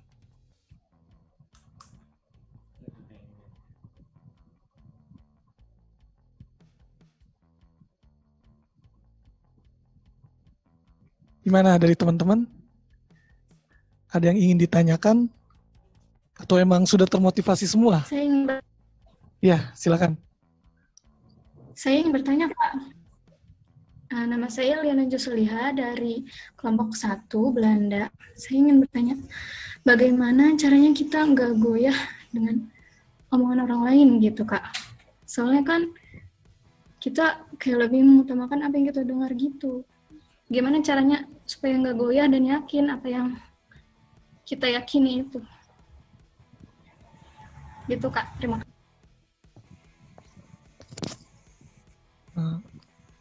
Teh Shirley mungkin mau ditampung terlebih dahulu atau langsung dijawab? Satu-satu aja dijawabnya biar fokus kali ya. Ya, silakan. Terima kasih pada Mbak Lia atas pertanyaannya, gimana supaya kita yakin gitu ya. Yakin ini kan berarti supaya kita confidence, supaya kita percaya diri, gak gampang goyah dengan apa kata orang, dengan nanti persepsi orang, kan gitu kurang lebihnya ya. Sally justru bertanya, apa yang membuat kita nggak yakin? Apa yang membuat kita nggak confidence itu apa? Apa karena kita punya masa lalu ditertawakan oleh orang? Apa karena kita nggak punya kawan-kawan yang supporting system kita kurang?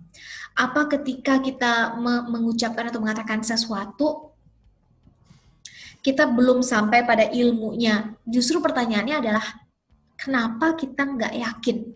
Kenapa kita gampang goyah? Itu pertanyaan intinya.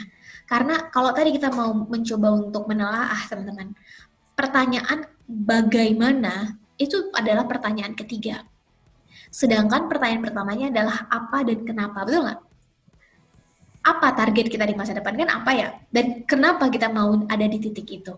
Jadi knowing the real problem, tahu tentang masalah utamanya itu jauh lebih penting untuk nanti menyelesaikan masalah. Ujung dari literasi itu adalah problem solving, ngasih solusi. Tapi untuk bisa ngasih solusi, kita harus tahu dulu masalahnya apa. Kan nggak mungkin orang sakit kepala kita kasih obat sakit gigi. Bener nggak? Sama, bicara percaya diri, bicara confidence, Sadly bukan tipikal orang yang ngasih pandangan secara general. Sadly pikir itu nggak adil, karena orang bisa nggak percaya diri, itu teman-teman alasannya beda-beda. Ada yang karena mungkin punya masa lalu pernah ditertawakan akhirnya trauma. Mungkin ada yang karena dari keluarga nggak pernah mendukung dengan apa yang diinginkan.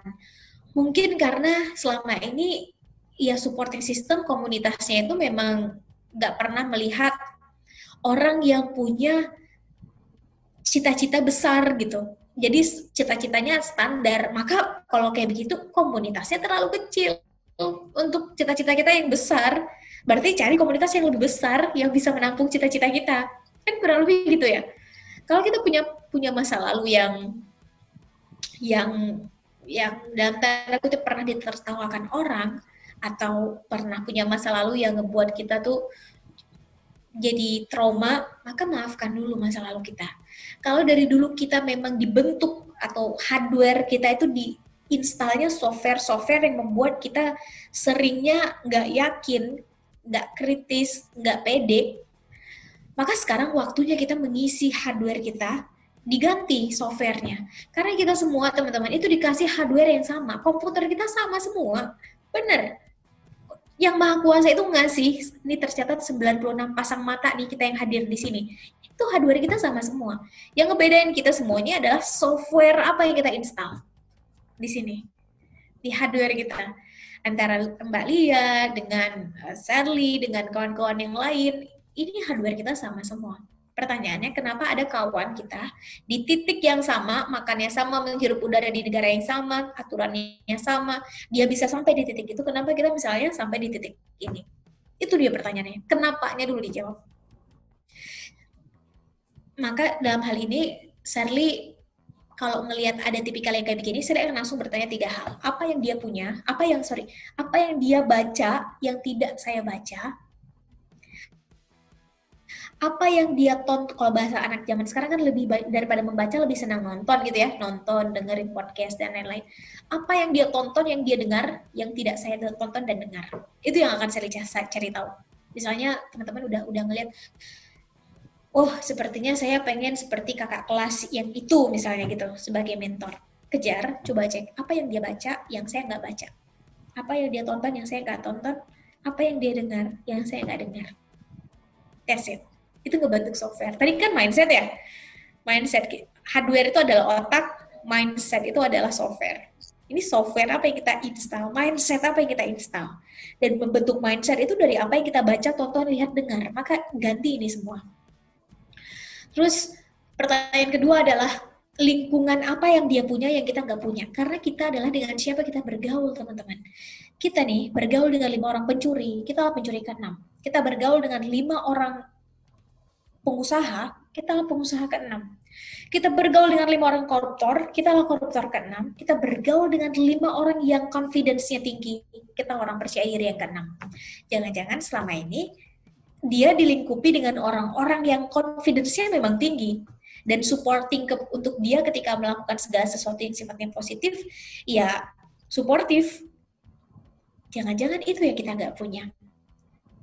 Kalau memang kayak begitu, berarti kita harus nyari komunitas yang betul-betul bisa membuat kita berpikir besar, bukan mengerdilkan pikiran besar kita.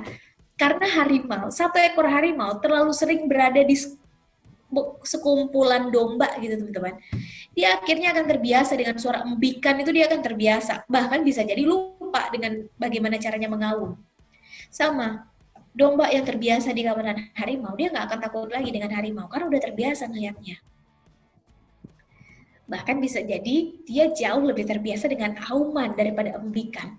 Ini adalah tentang dengan siapa kita bergaul. Pilih komunitasnya. Dan dalam hal ini, bergaul dengan penjual minyak wangi, ya kita dapat dikit-dikit wanginya. Kan gitu ya, kata orang bijak. Bergaul dengan penjual besi, kita juga dapat bau besinya. Bergaul dengan pengusaha, kita dapat bagaimana cara mereka mengatur keuangan, melihat peluang, mengeksekusi ide dan gagasan, dan lain-lain. Kita bergaul dengan yang tadi, orang yang terbiasa berbohong, ya kita juga jadi tahu bagaimana caranya berbohong.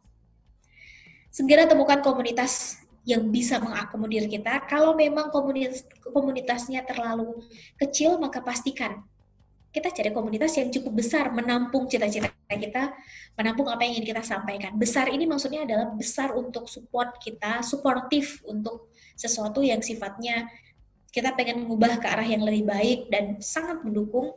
Cari ini komunitas kayak ini. Yang jelas komunitas Raja Wali dengan komunitas Bebek, ini dua komunitas yang berbeda. Nggak akan mungkin bisa nyatu. Sulit untuk bisa nyatu.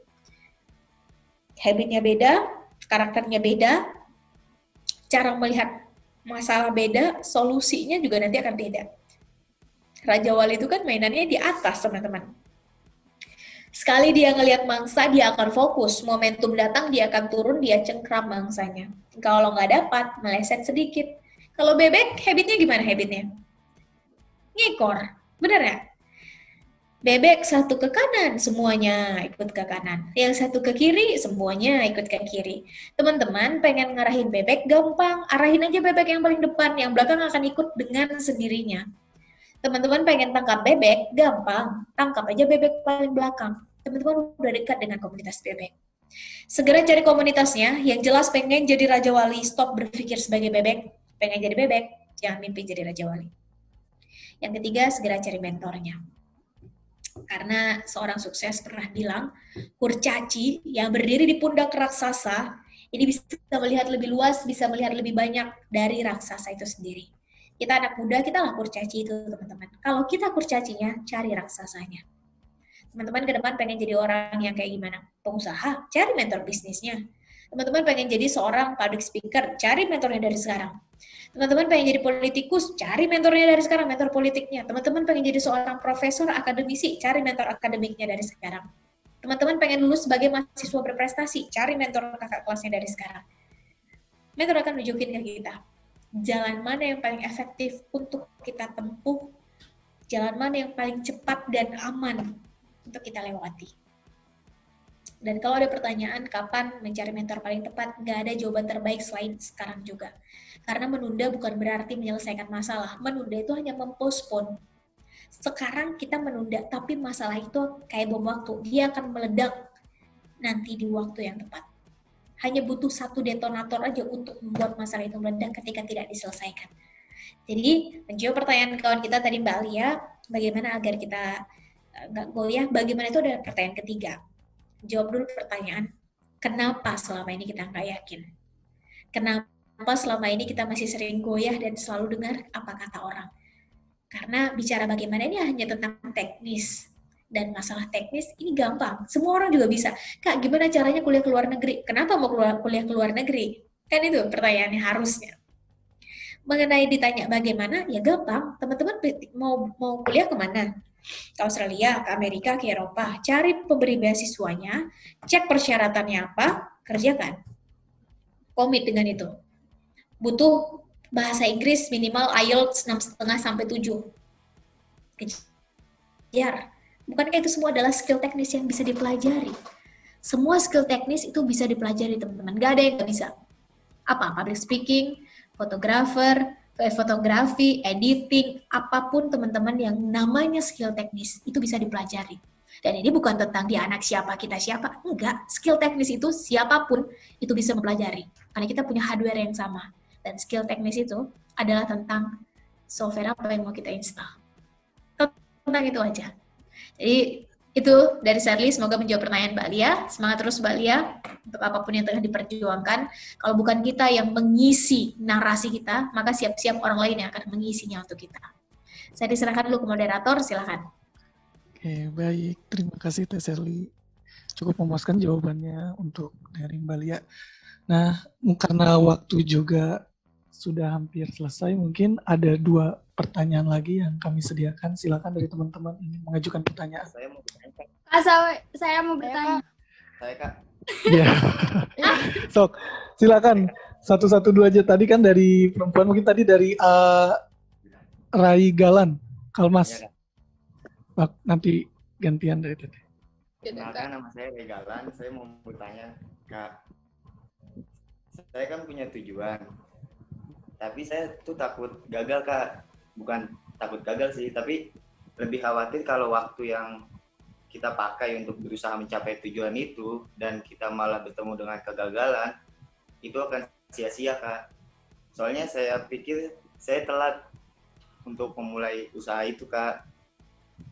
Gimana kita menghadapi itu?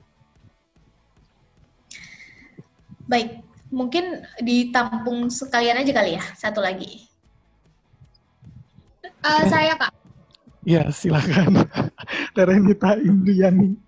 Iya, perkenalkan nama saya Renita Indriani. Jadi, Kak Sheryl, aku mau tanya, kan apa yang bikin kakak, apa yang berpengaruh sama kakak sehingga kakak itu sekarang tuh udah di posisi sekarang gitu. Jadi, yang pengaruh di hidup kakak tuh apa sehingga kakak bisa berada di titik sekarang. Terus kan berada di titik sekarang itu kan nggak mudah. Nah, cara kakak ngatasin kegagalan-kegagalan dari sebelumnya itu gimana? Ya, makasih. Oke, terima kasih Mbak Renita. Oke, mungkin dicukupkan saja kali ya untuk 2 pertanyaan karena waktu juga sudah terbatas. Tadi yang pertanyaan pertama itu dari Kang Rai Galan. Oke. Sebelumnya terima kasih pada Kang Rai Galan dan Teh Renita. Saya mencatat 2 pertanyaan. Yang pertama adalah ketika kita merasa kita nih cuma punya waktu terbatas gitu ya, kurang lebih ya. Punya waktu terbatas, gimana caranya? Kita khawatir ini sia-sia nggak sih yang kita lakuin? Kayak gitu ya, kurang lebih. Karena kita dalam tanda kutip starting point-nya mungkin sedikit terlambat. Saya ingin menggarisbawahi memang betul ada rahasia besar pada waktu. Dia yang lebih awal bersiap, dia akan dapat kesempatan lebih dulu.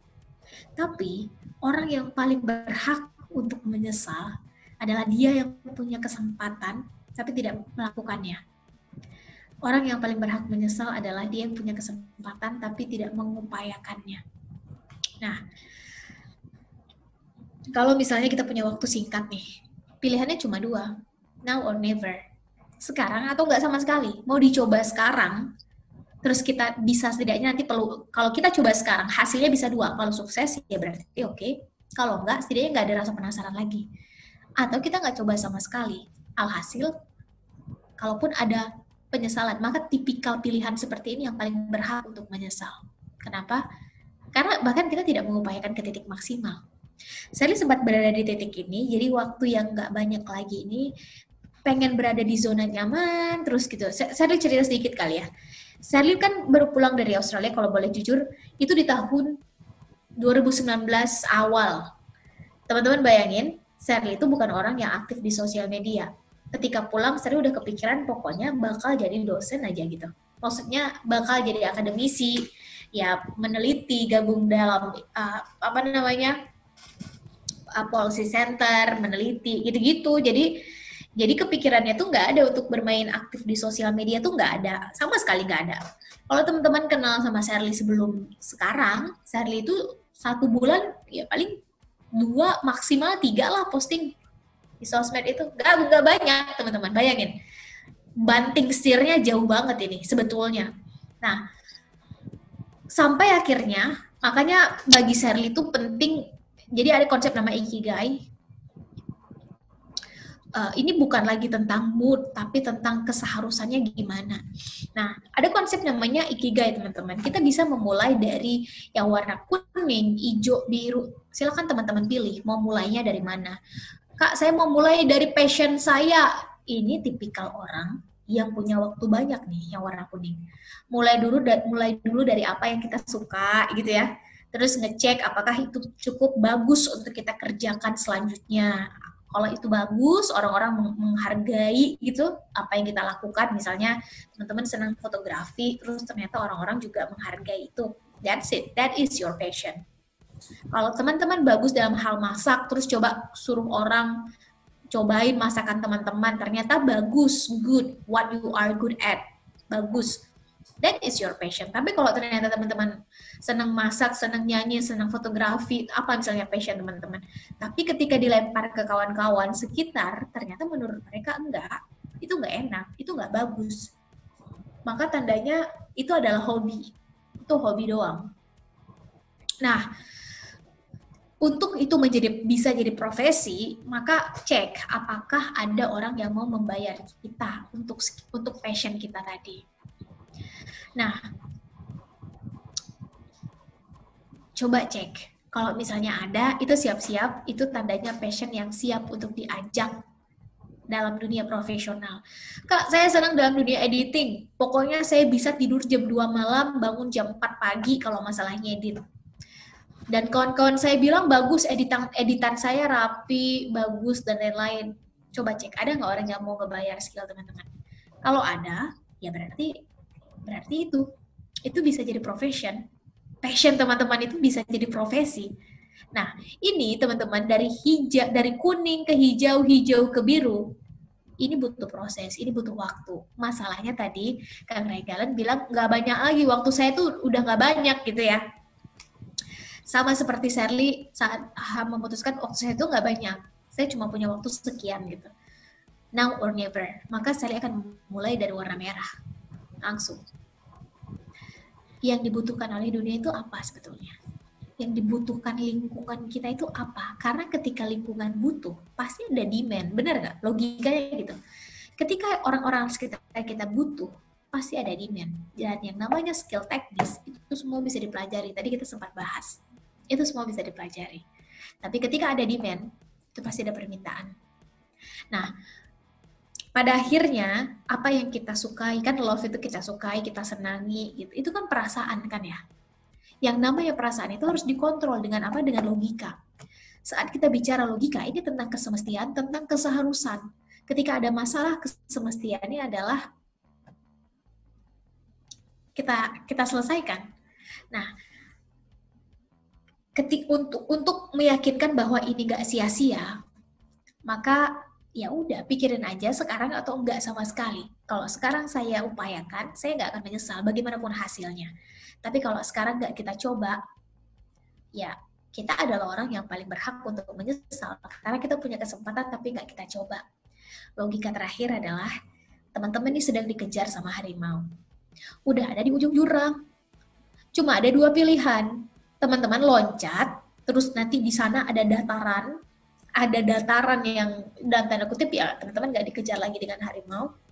Atau ya udah teman-teman nunggu aja di situ. Kalaupun harimaunya mendekat, ya udah nanti gimana nanti harimaunya mau berbaik hati makan teman-teman apa enggak. Atau teman-teman udah tahu kalau teman-teman ngelangkah sedikit lagi, teman-teman jatuh ke jurang. Udah ketakar gitu sampai mana. Kalau jatuh ke jurang udah tahu nih kedalamannya adalah sekian. Ya kalaupun Mira patah kaki lah, sisanya saya tetap masih bisa hidup, tapi patah kaki. Pilihannya ada di teman-teman. Apakah mau, nih saya coba deh, setidaknya saya coba lompat sekuat tenaga saya, tapi kalaupun ya memang saya jatuh, ya jatuhnya diukur resikonya. Kalaupun jatuh ya paling ya jatuh sama sih, tetap akan patah kaki juga, tapi lebih parah gitu misalnya. Tapi kalau saya berhasil, maka akan ada harapan baru di depan. Saya bisa hidup tanpa harus dikejar-kejar lagi dengan harimau. Jadi pastikan kita menakar dulu resiko yang akan kita hadapi ketika kita memutuskan sesuatu yang besar. Yang jelas bicara tentang waktu ini, saya pikir ketika waktu kita hanya singkat, maka otomatis nggak ada alasan bagi kita untuk bermain-main lagi. Yang selama ini upaya kita 80, pastikan sekarang 200. Kalau sebelumnya upaya kita 100, kalau kecepatan kita 100 km per jam, berarti sekarang harus 500 km per jam.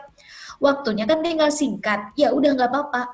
Singkat ini kita habiskan semuanya dengan gas yang paling tinggi, tapi sesudah itu kita bisa menikmati hasilnya. Itu kalau dari Sherly. Yang jelas, Sherly langsung masuk ke pertanyaan kedua dari Teh Renita, bahwa kalau ditanya apa yang paling berpengaruh, Sherly pikir, Sherly nggak bisa menjawab secara spesifik, tapi kalau ada yang paling berpengaruh bagi Sherly, atau ada orang yang paling berpengaruh, Sherly harus bilang bahwa itu adalah Ibu Sherly.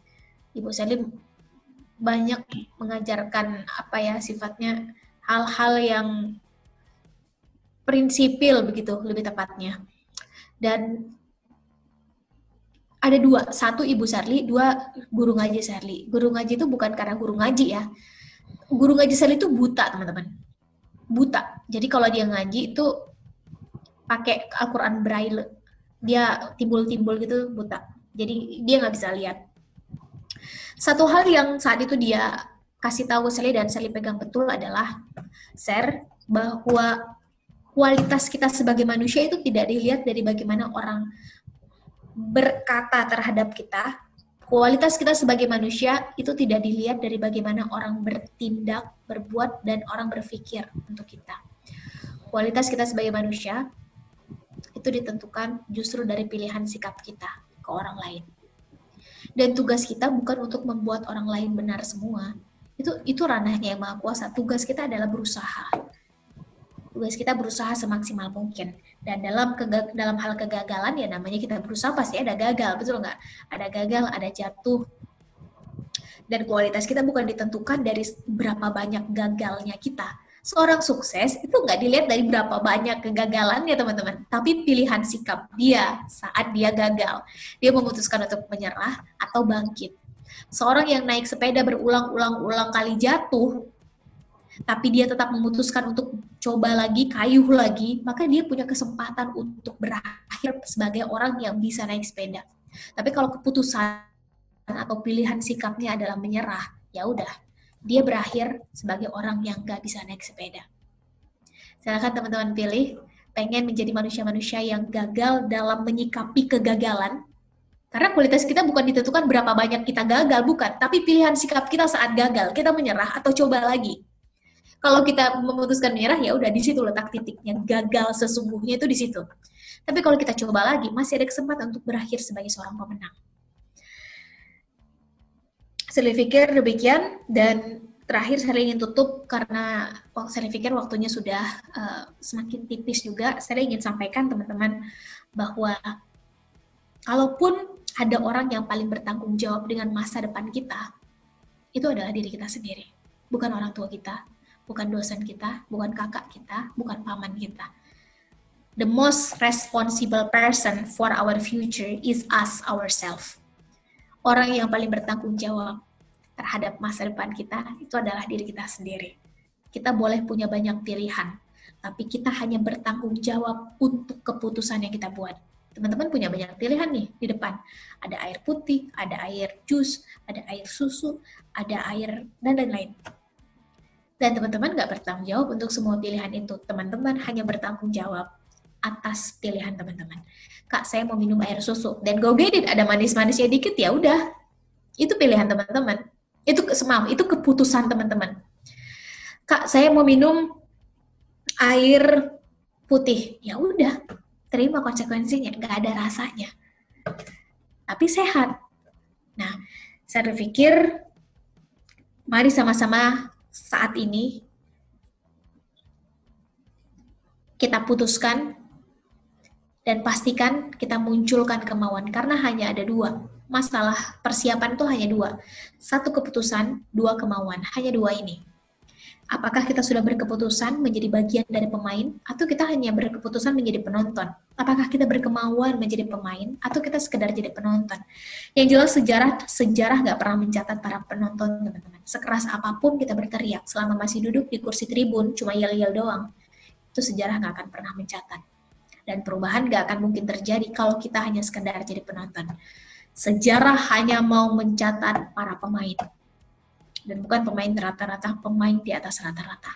Mari sama-sama kita berkeputusan, berkemauan untuk jadi pemain di atas rata-rata dengan cara persiapkan dari sekarang. Kak, nggak bisa jadi pemain utama, nggak apa-apa, jadi pemain cadangan dulu. Kak, nggak bisa jadi pemain cadangan, nggak apa-apa, turun dulu ke bawah, cek dulu ini lapangan seluas apa, aturan mainnya apa, sekarang para pemainnya siapa, kalaupun kita nanti mau main, kita pengen jadi siapa? Kiper, gelandang, sayap kanan, sayap kiri, siapa lawan kita? Bukankah itu sama dengan kita sedang mempersiapkan diri kita? Saya pikir demikian. Yang jelas, semangat terus untuk kita semua, teman-teman.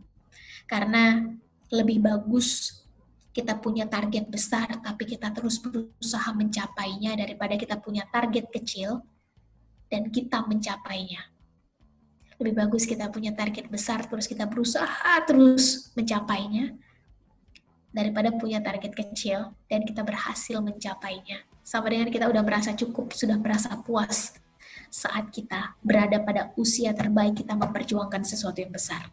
Saya pikir demikian. Semoga ada hal positif yang bisa teman-teman ambil. Saya mohon maaf kalau ada kesalahan. Yang baik teman-teman ambil, yang tidak baik ditinggalkan aja bersama Sherly. Terima kasih sekali lagi kawan-kawan panitia. Dan Assalamualaikum warahmatullahi wabarakatuh. Diserahkan dulu ke moderator. Silakan. Waalaikumsalam. Mungkin karena dicukupkan materi sama sesi pertanyaan, saya di sini pengen membacakan hasil notulensi yang saya catat, yaitu bahasa dan budaya sangat berperan penting dalam era pada saat ini, karena semakin maju zaman, semakin naik esensi yang berlaku yang digunakan oleh seluruh manusia. Istilah masa depan bukan hari ini atau masa lalu. Pemuda hari ini, pemimpin di masa depan. Bukan pecundang di masa depan. Masa depan milik mereka yang merencanakan di hari. Maka dari itu bekerja keras dan cerdas merupakan modal untuk menggapai masa depan yang baik. Jangan terlalu menjadi manusia yang realistis, yang terbentuk dari lingkungan, bukan membentuk lingkungan. Ada dua perubahan yang harus dilakukan. Evaluasi, evolusi, atau revolusi. Mungkin dari saya ada pepatah juga, see your action, see your passion, see your creation, proud to be yourself. Maka dari itu kita harus bisa berproses, berprogres, tuntaskan sampai beres, jangan dibikin stres, insya Allah kita akan bisa menggapainya dengan insya Allah sukses. Oke, mungkin cukup dari saya selaku moderator untuk mengakhiri kegiatan materi pada hari ini. Terima kasih banyak kepada Teh Sherly yang telah memaparkan materi dari awal sampai akhir, dan untuk bisa menjadi motivasi bagi teman-teman semua, termasuk kepada anggota ULCC yang baru-baru ini, untuk menjadi motivasi jiwa muda semangat di masa depan. Mungkin terima kasih untuk saya akhiri, kurang lebihnya mohon maaf. Hatur nuhun kepada Teh Sherly. Wassalamualaikum warahmatullahi wabarakatuh.